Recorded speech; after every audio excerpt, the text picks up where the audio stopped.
what you choose to let in and what you become with uncertainty and how you're kind of unlearning all these messages to be like, look, here's who I am in my bubble. Here's what I'm working towards. Here's the people I want to keep around me, and kind of building that life on your own terms.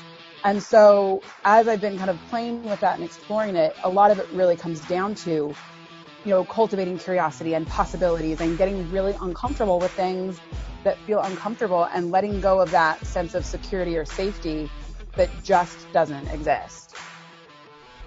Welcome to Unleash the Athlete. My name is James Leith. This is episode 6 with Erin Brennan. That's who you just heard, and she's amazing. I've known her for over 20 years.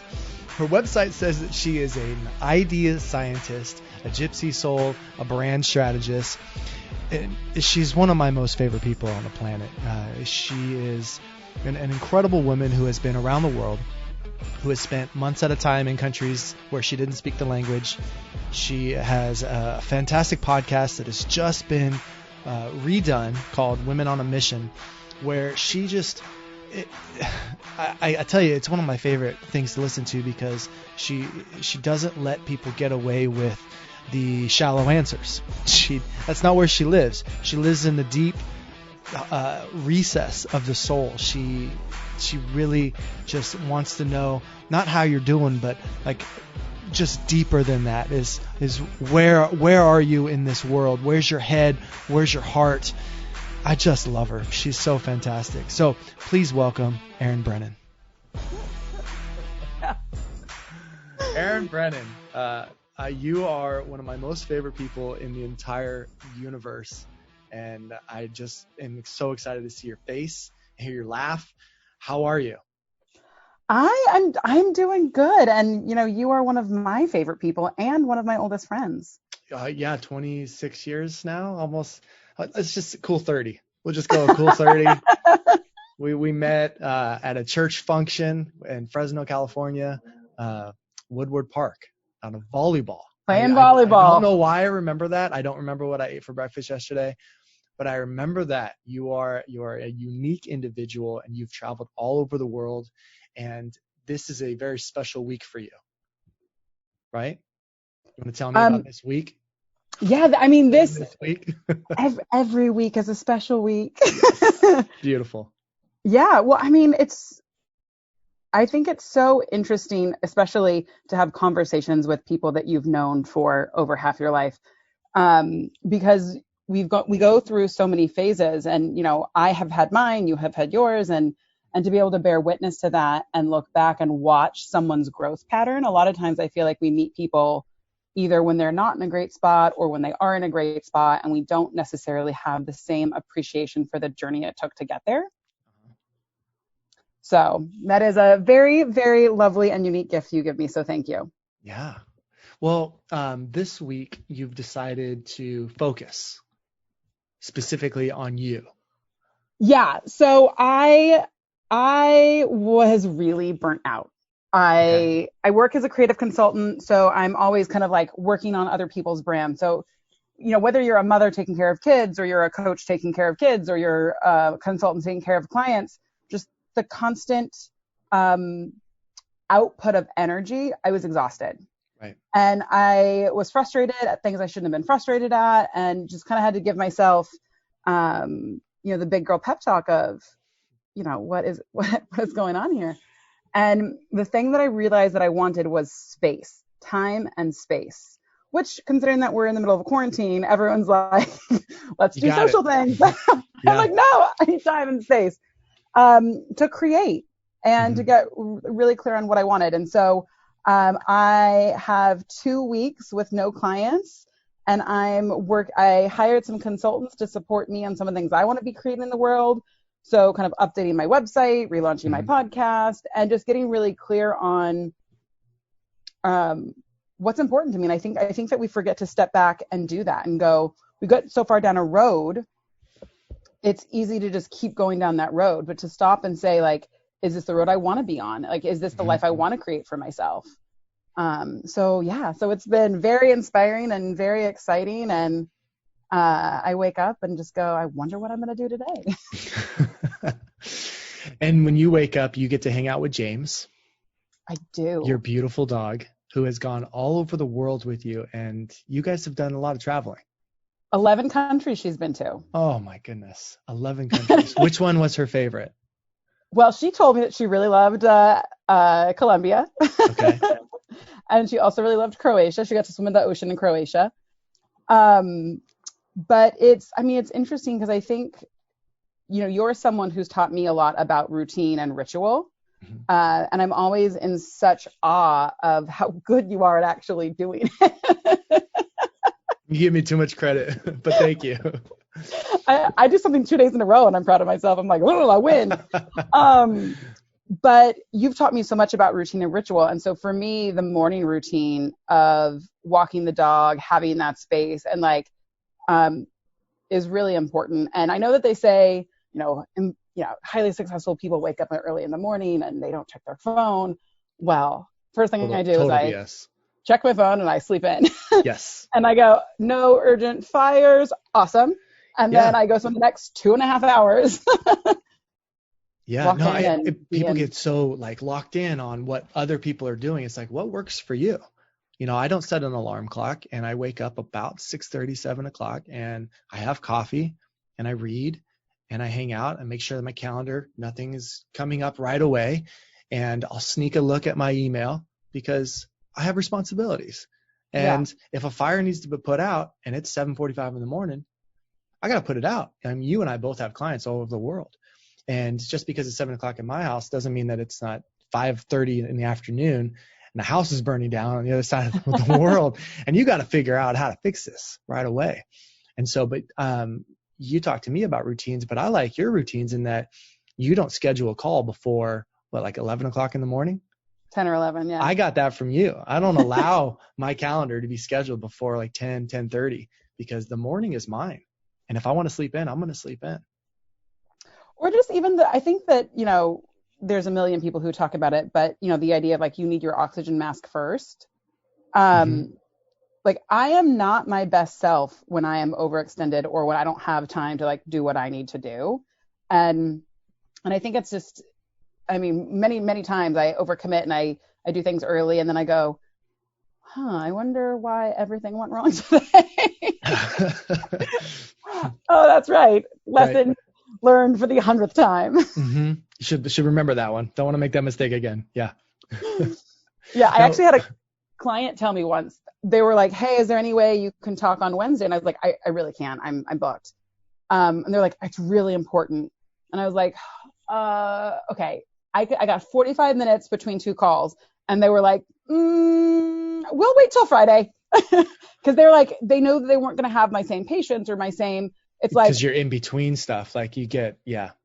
Mm-hmm. And so I think that kind of that intentionality, whether it be your bedtime routine, your morning routine, just being present, I don't know. I don't really suffer from the technology issue of always on my phone. I know that because I'm not letting you get away with that one. I will text you and I won't hear back I'll ask a question that I need that day.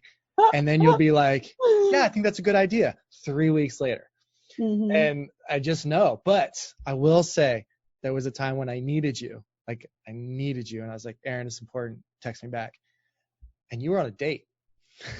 You called me right then. And I was like, I love this woman.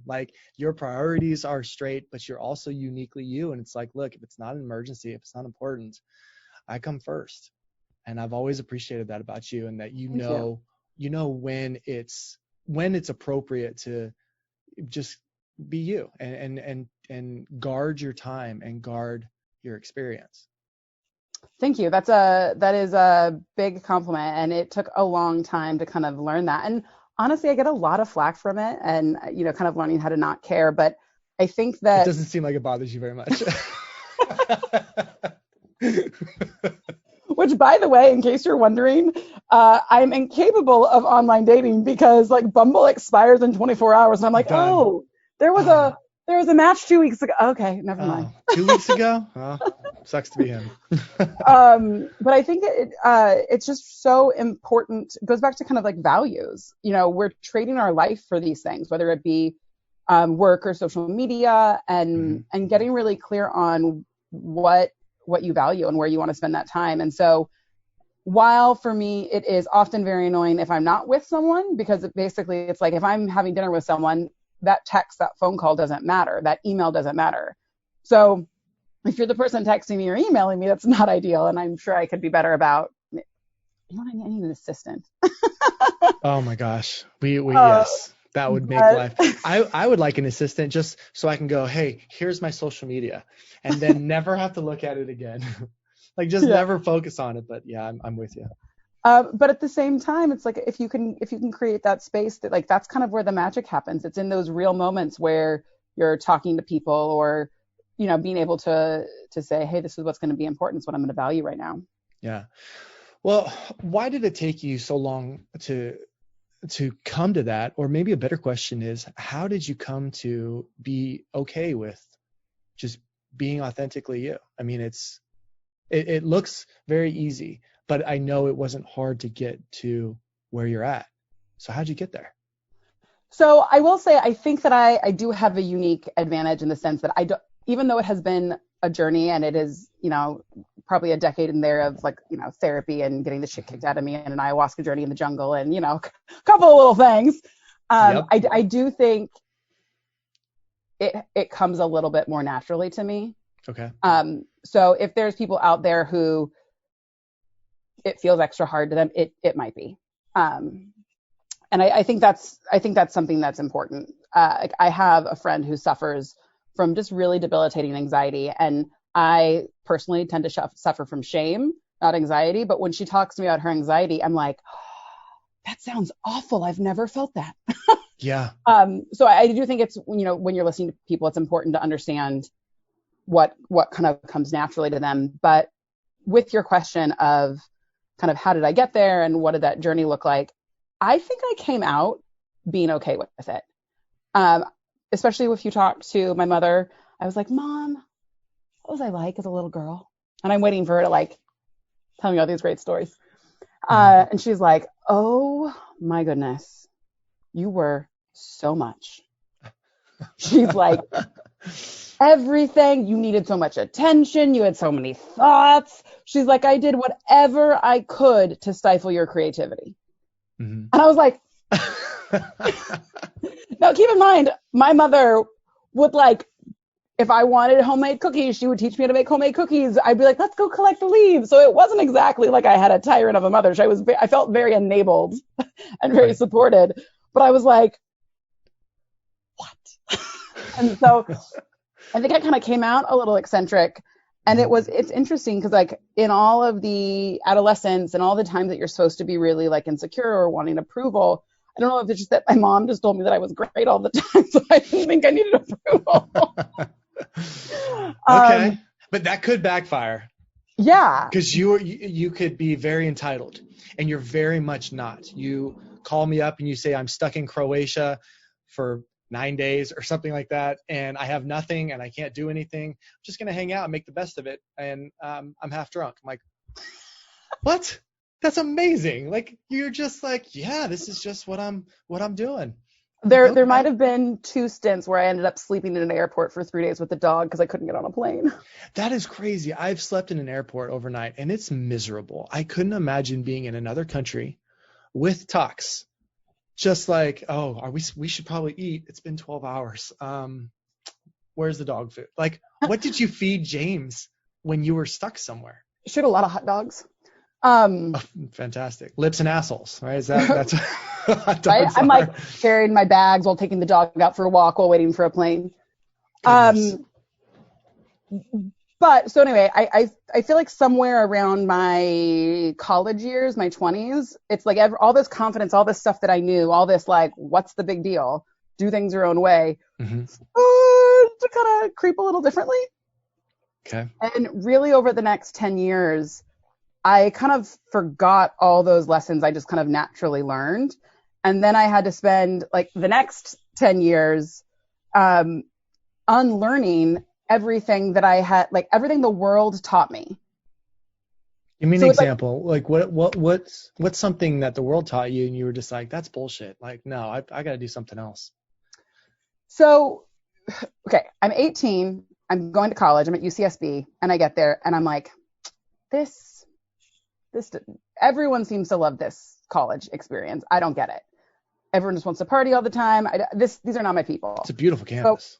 So, it is a beautiful campus. Isla Vista. I've been to Isla Vista. I mean, that's maybe not the beautiful part. I remember getting there. I don't remember how I got home, but I do remember Isla Vista.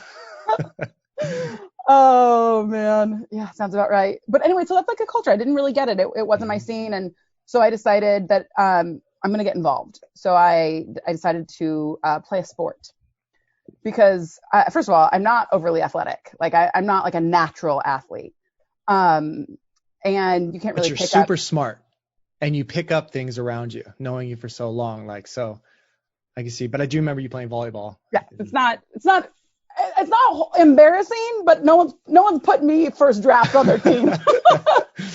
Yeah. You're one of the last ones in dodgeball. I get it. It's cool. It's cool. Yeah. And so I'm like, well, I'm not gonna pick up tennis. I'm not gonna pick up basketball. I'm not gonna become like a swimmer. So I decided, not really sure why, that I was gonna learn how to ride horses.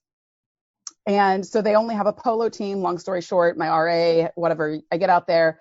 I drive down there 30 minutes down to Carpinteria and go to try out for this team. And it's this kind of like New Zealand cowboy of a coach who's like, okay, go tack up.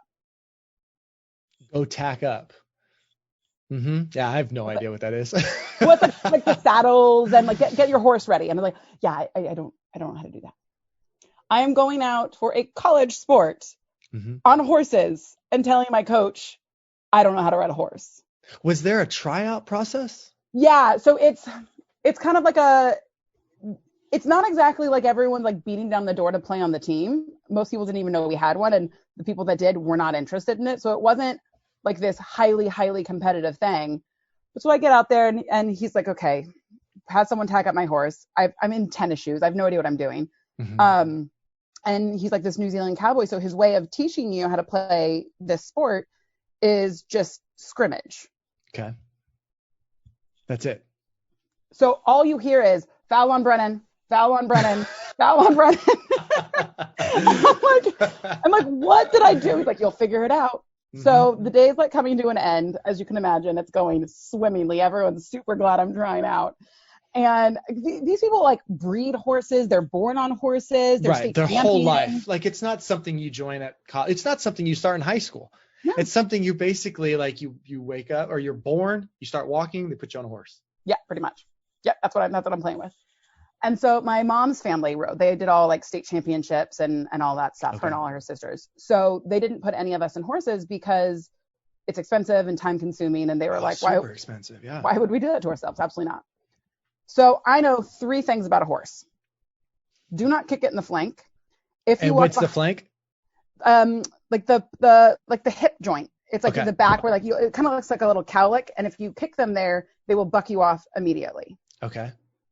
If you walk behind a horse, touch its butt. So it doesn't, because it can't see you. So it'll get spooked and kick you. Have you never got kicked, right? I've seen videos of people getting kicked.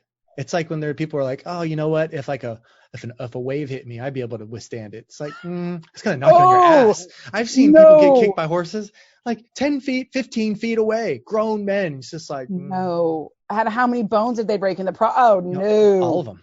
Yeah. Oh, 209 or whatever there is. Okay. So you know how many bones kick it in the flank. Isn't it 209? I have no idea. How do you know that? I don't know. I don't know how I know that. You know what's funny? So when I was growing up, I was big into like Nintendo, and then my parents got us a PC. And so I was always buying these games early on. And there was this one game called You Don't Know Jack. And it was full of a bunch of random trivia. And my parents always played Trivia Pursuit, and they wouldn't let me play. They told me I wasn't smart enough. That took a while to get over that, but we moved on, and I have some books to prove that I know what I'm talking about a little bit. But I played this game, You Don't Know Jack, and it was a ton. So I have all this random information. So I know it's 200 something. I think it's 209. We're going to go with it. Anyways, okay. So go ahead. So third thing I know about a horse Number is 3. If it goes to run away with you, take the bit, the nose, take its nose and put it to its butt, because it's always going to follow its nose. Okay. So basically our parents taught us how to not die around a horse. Yeah. So it's kind of starting to rain. The horses don't really like it. I'm on like this kind of like clod hopper of a nothing of a horse since I don't have any idea what I'm doing. Clod hopper. That's a good word. Something kind of spooks the horse, and so it goes to run. And I'm like, oh, I know this one. Nose to butt. And so my New Zealand cowboy of a coach comes over to me and he's like, okay, clearly you're an idiot. But you're not afraid. Okay. I can teach you to not be an idiot. I cannot teach you how to not be afraid. You can stay. Wow. Okay. Which, that can be applicable to so many things in life. Right. And by the way, this is a very similar story to my high school volleyball. It just basically apply the same thing to never played volleyball, went out, was clearly an idiot, but kind of same concept.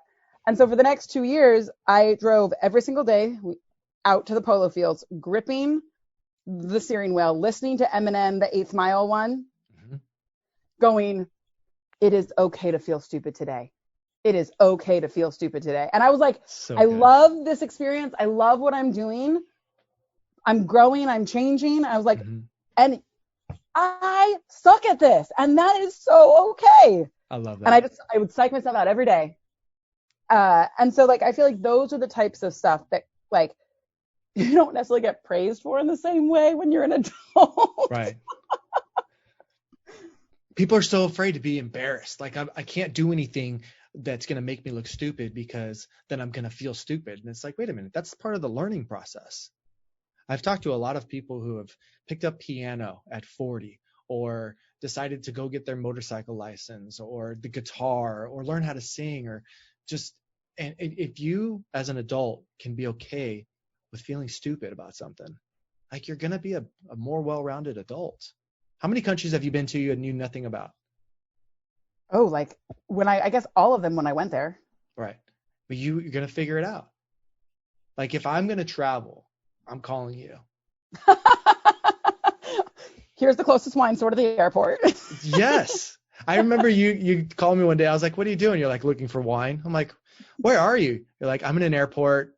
I go, what country? And you go, but you knew you were looking for wine. So yes. that's all that matters. I know, right? Well, I mean, I think honestly, so much of this stuff, and you know, there's so many people that talk about it in different ways, but all of this ends up coming down to like fear and ego. Like there is this kind of like underlying current of like, am I loved? Am I safe? Am I okay? Like, am I picked? Do I belong? Because if you think about it, like the only reason for like being afraid to go out for polo and feeling stupid, it's like, well, will that make me cool? Will that make me not cool? It's like, that's really just like fear. Yeah, fear. It stops us from doing so many cool stuff.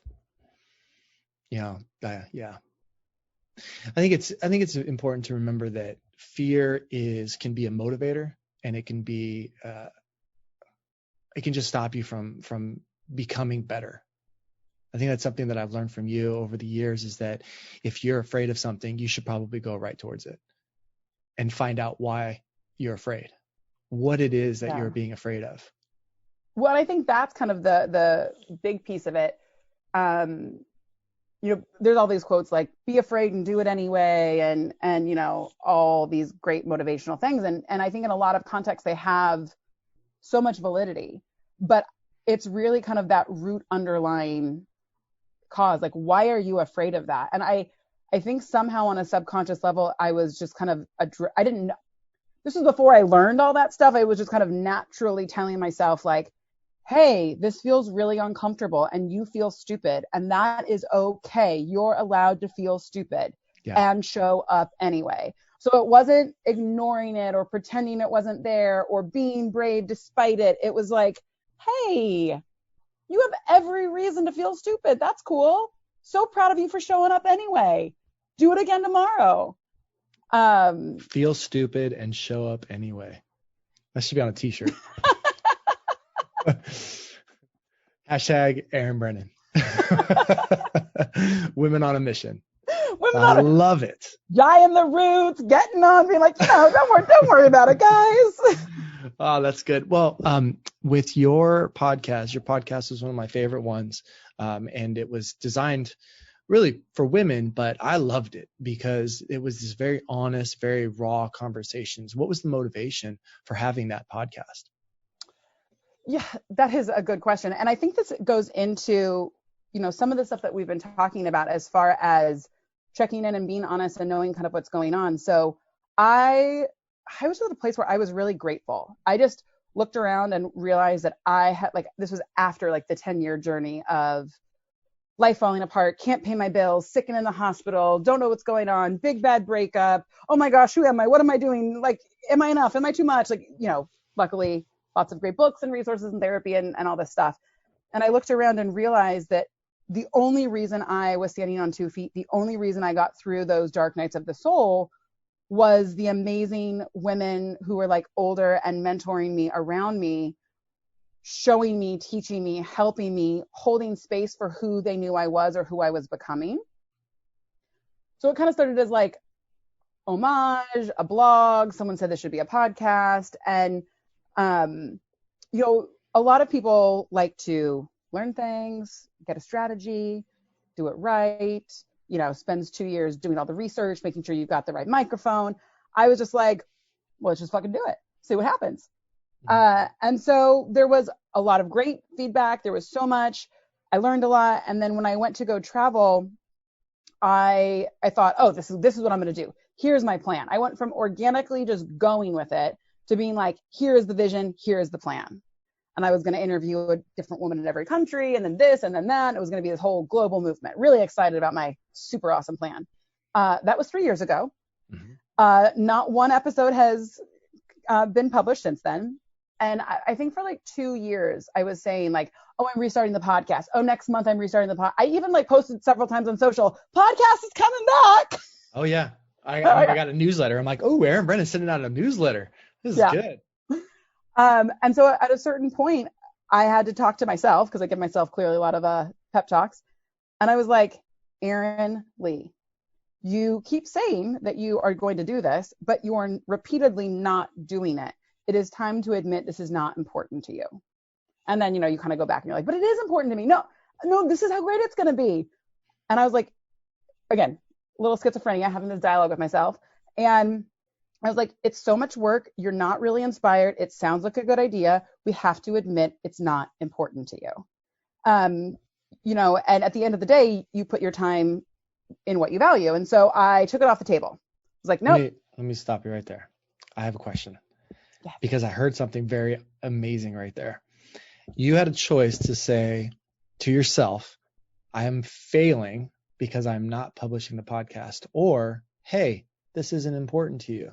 Move on. That's a huge difference in self-talk right there. That's the difference between I'm depressed or I'm releasing myself from the stress of thinking about this project that is obviously not on my priority list. Or to say it is, and so then get your butt in gear. Yeah, right? But what was it that was keeping you from doing it though? Because it wasn't fear. You know how to do it. You've already jumped off the mountain and built your wings on the way down and had 10 or so episodes that were great. So what was it that was keeping you from doing it? I think it just wasn't really, there was other pieces of the puzzle that needed to come back into alignment, and I wasn't really connected to it. It was a good idea. It was a should. It was there's some theory of confirmation bias where you value what you own more than what you don't own. So it's something if you already own a dress, you might not like it, but you'll overvalue it because you already own it. So it was I already have the podcast. It's a good idea. It makes sense. I should want that. But here I am doing all this other stuff, honing different parts of my life, my message, my work. And it just wasn't, I think this goes back to feminists really bother me. I know I'm really not supposed to say that as someone who values women's equality and all of that, but most of the messages. But you're talking about the extremist, it's just really right. It's really hard. What is it that bothers you? I fundamentally believe that the people who are fighting for women's rights, I'm all yes, right behind you. You're amazing. Got nothing bad to say about you. But I think that it's the micro things that we do in our lives that undervalue ourselves. That's really where I have a passion for. Okay, you want your own value, own your value.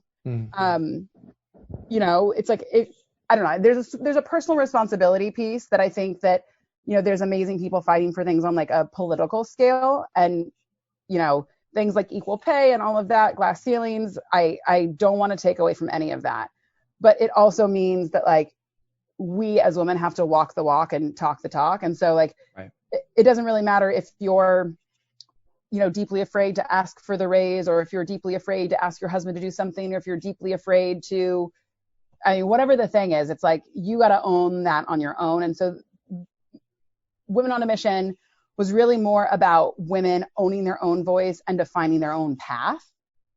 And somewhere in the middle of that, I lost a little bit of passion towards it. Okay. So I took it off the table. I was like, nope, it's gone. It's out. And what is that? Make a plan and watch God laugh. Fully released it. Done. It's out. I'm making time for what I care about.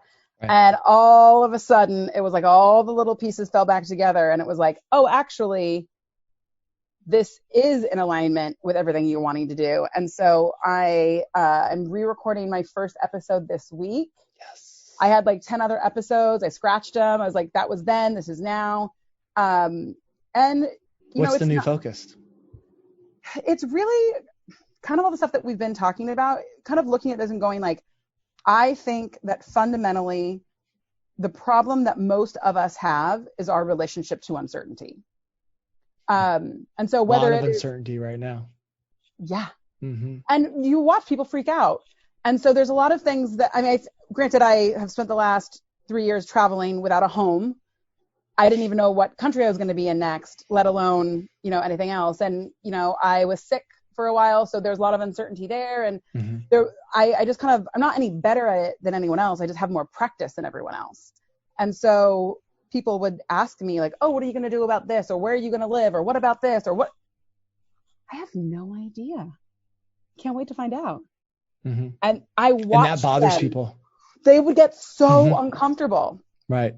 And I have a couple friends and people who I dearly love who will, sometimes they get anxious for me and they'll be like, what a waste of energy.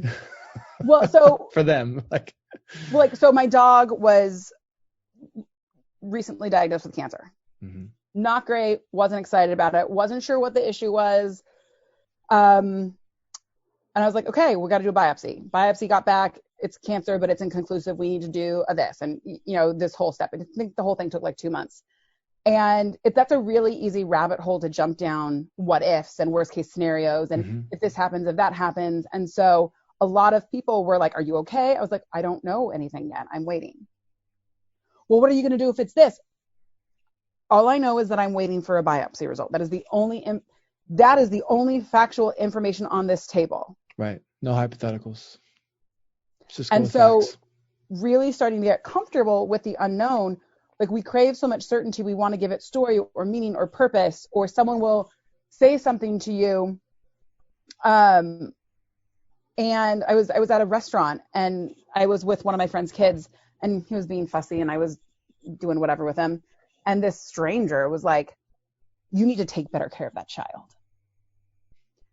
And I go, okay, thank you. And I just went on. I don't know why that triggered her, but it did. And I was with his mother, and his mother was like, what? That is so rude. And I was like, you seem real worked up about what some random person in some random restaurant just said. She's like, they're telling you that you, I was like, no, they didn't tell me anything about me. Like, that's all their stuff. And so like letting all of that in. And so that's good.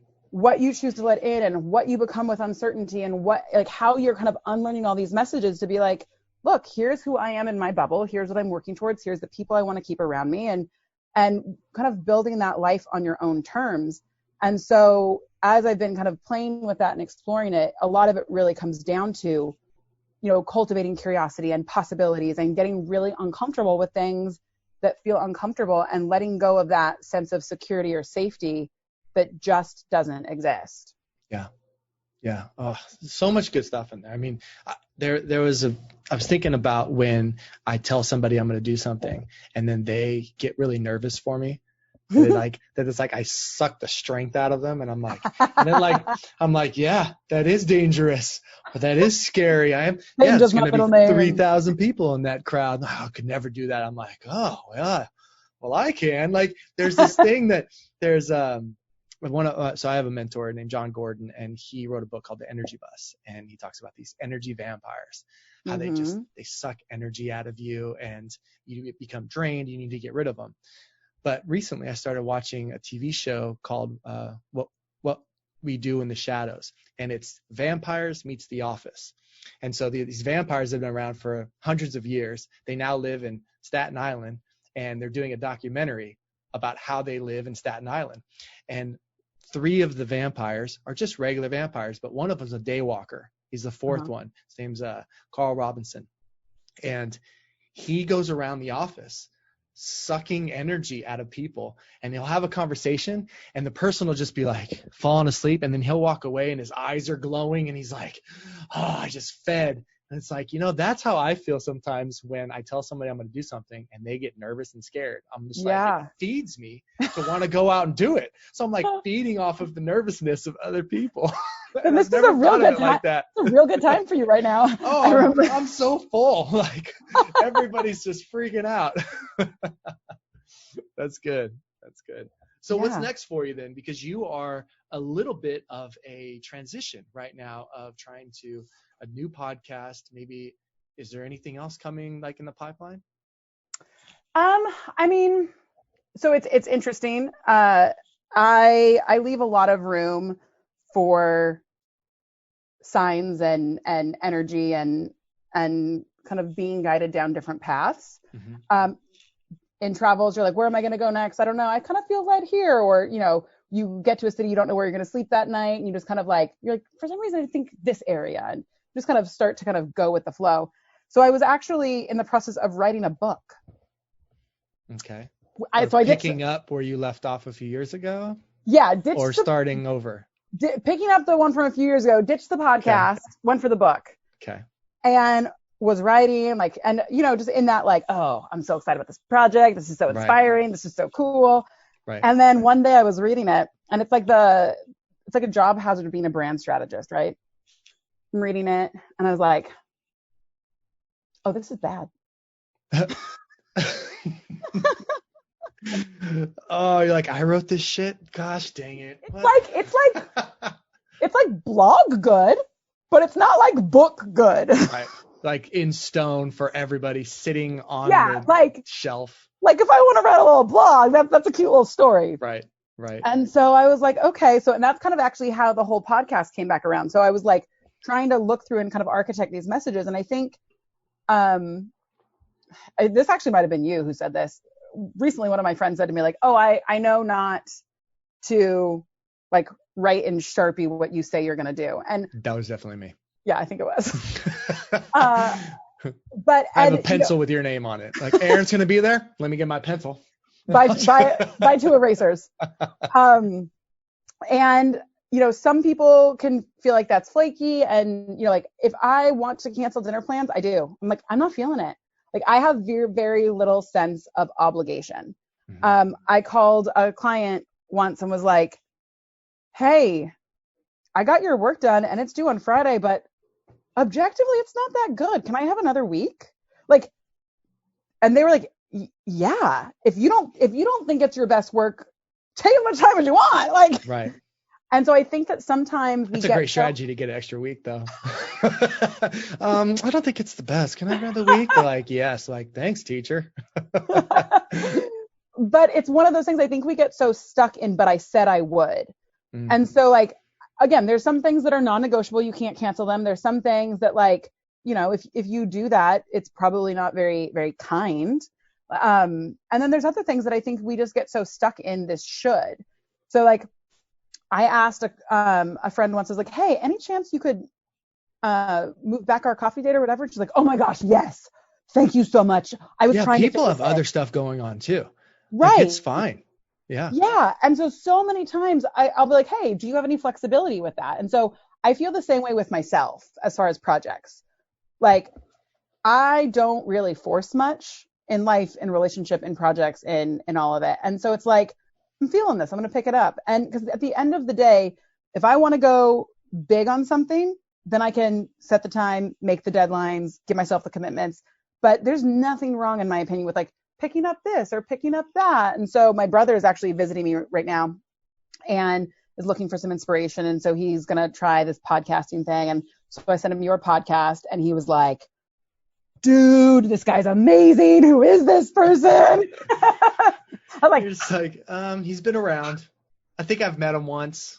Maybe. I was like, I'm going to be on his podcast on Wednesday. He was like, what? So I just got celebrity status with my brother. I'm glad I can help.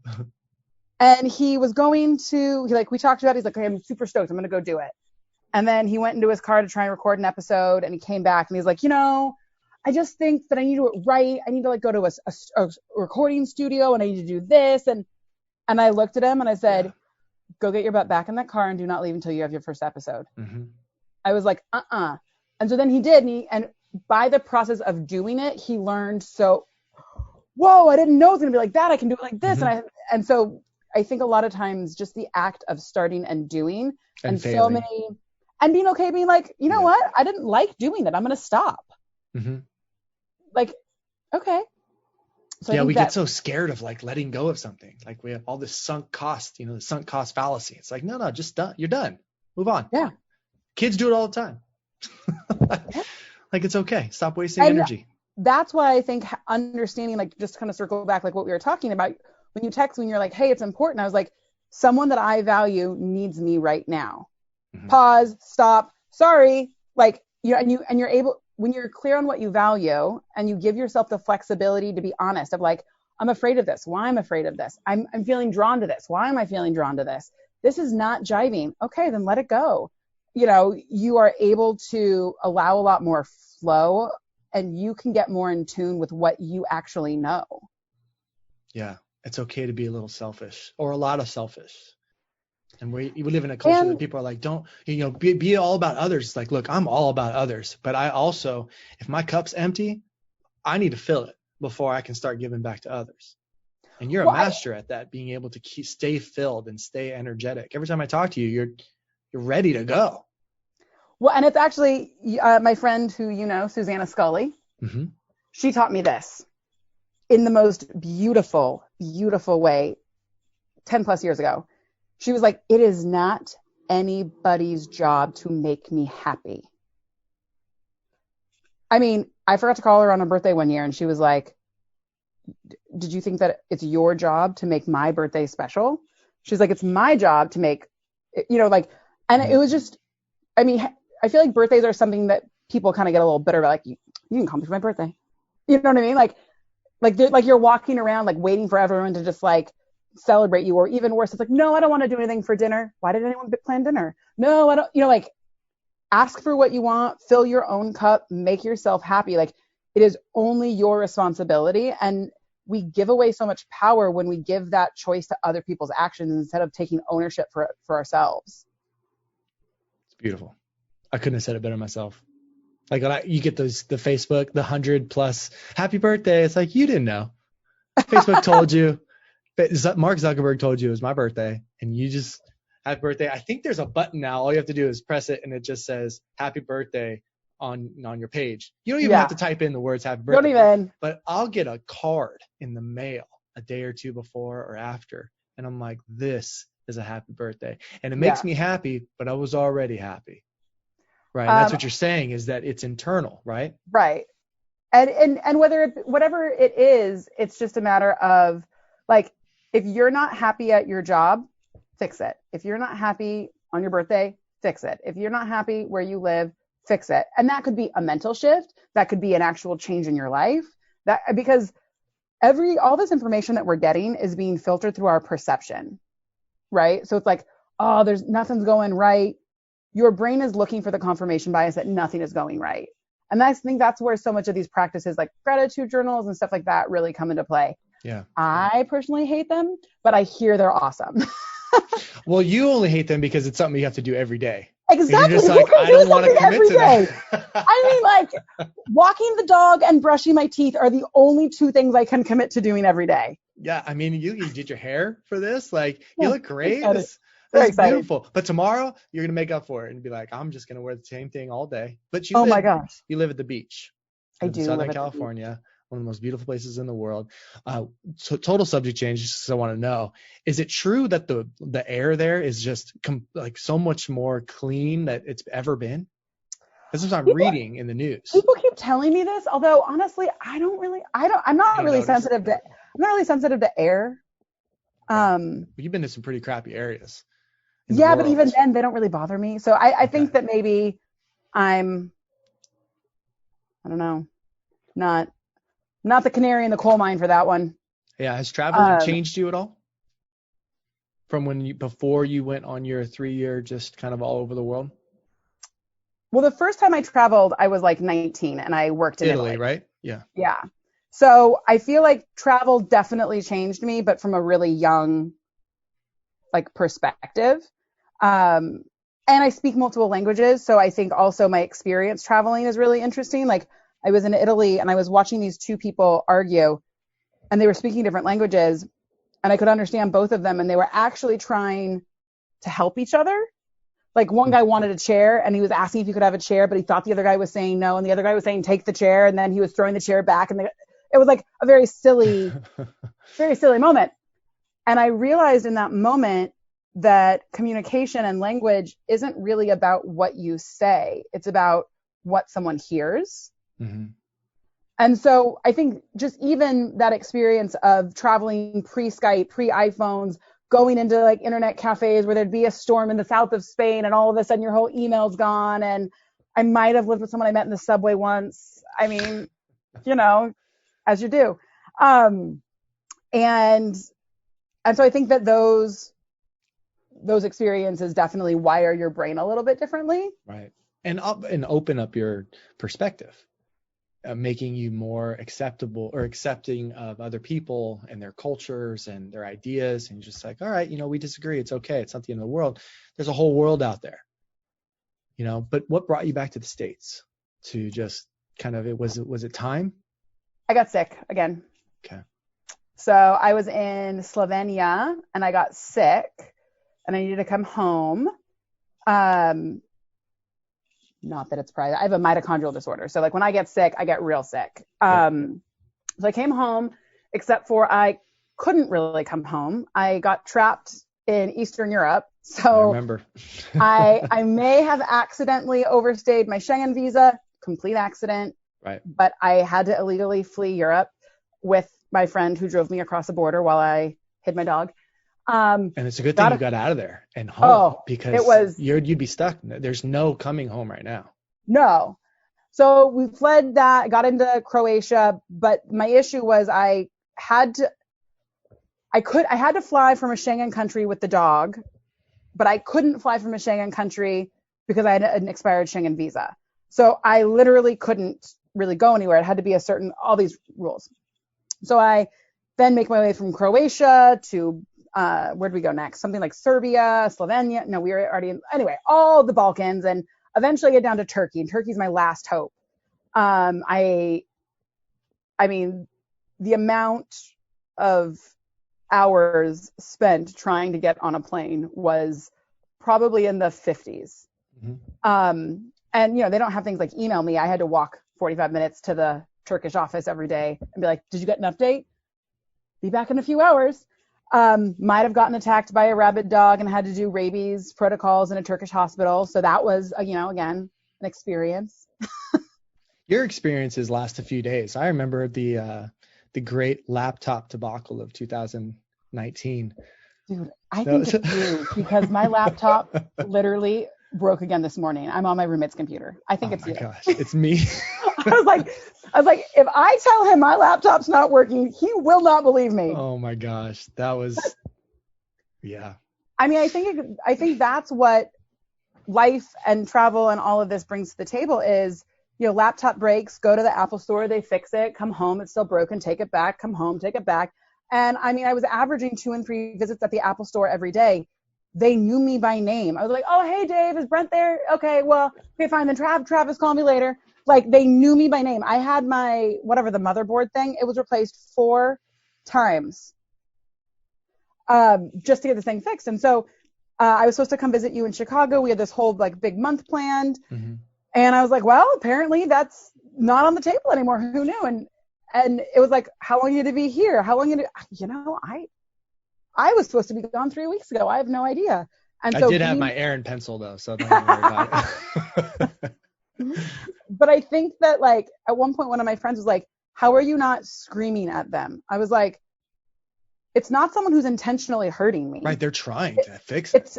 It's not incompetence. It's not violence. It's like, okay, well, this is a really annoying situation. Mm-hmm. I'm just going to get okay with going to the Apple store every day until I don't. And I think, travel and layovers and Turkish hospitals and all that type of stuff. At one point I was traveling with the dog. I got on a train and I asked them, because I got all my paperwork and all the stuff with this. And I was like, here's everything. And the woman's like, no, you don't need any of that. So then I get on the train and it's the middle of summer and no air conditioning and no water, no toilets, no anything on this train. We're in the middle of like Eastern Europe. And then the next conductor comes on and he's like, well, you need a ticket. I was like, for the dog. I was like, well, I tried to buy a ticket. They told me I didn't need a ticket. Right. And so then we're going through this, and then the next conductor, and then the next conductor, and then one other conductor was afraid of dogs. So then he was trying to kick me off the train. And at this point, I'm like, listen, dudes, I'm not going anywhere. I'm going to sit right here. I'm going to be as nice to you as I can. And you guys deal with all this. And so like you start to kind of go like, oh, the Apple store is nothing. Nothing. I thought maybe you just started working there and were embarrassed to tell me. Just tell me that you work there. It's okay. We all need benefits. I get it. They have great benefits. Computers for everyone. Well, we do have to end this beautiful conversation. You and I talk for hours. It's been a pleasure. What do you want people to know about? Is there anything coming up that I can promote, that I can share? Well, I have my new website. It's erinbrennan.co, and that is where I will be releasing all the podcasts in about a week or two. Yep. Or on iTunes, they can follow along. And kind of going back to what we were talking about earlier, I don't know what's going to happen, but it's going to be good. So it's going to be good. Instagram, podcast, come and follow along. Yeah. The Instagram is very uniquely and authentically you. The stuff that you post up there, I never know what's going to. One is you just having a good time. Next day, it's you're bawling your eyes out. And it's beautiful because it's truthful and it's you, and I love you, and I'm so glad we're friends. Oh, thank you so much for having me. I love you, and I love this community you're creating, and just, even getting to watch my brother be so inspired by what you're putting out in the world. It's so cool to be able to see the immediate impact on people. So you just keep being you. Done. I will. Thank you so much. All right. I don't know when I'll talk to you again, but I'm sure I'll talk to you again. Have a great afternoon. Bye. So that was Erin Brennan, my friend of many, many years. You can check her out at erinbrennan.co. She spells her last name Brennan. Like we just said, she's on Instagram. She's a brand strategist. So if you have a business, if you have something that you want to kind of catch the eye of people who are on the internet, she's definitely a great person to consult with. And check out her podcast. It's coming out pretty soon. I know she just wrapped up her first episode, and so that'll be published pretty soon, and I'm really looking forward to it. She's, like I said, those are great conversations to take notes on. And if you're interested in sharing this, please do. You can find it at jamesleith.com/6. Because this is the 6th podcast. So hopefully 6th of many. As always, I am thrilled that you listened to this, and I'm honored that you would spend time with me. Remember, there's an athlete in all of us. Unleash the athlete today.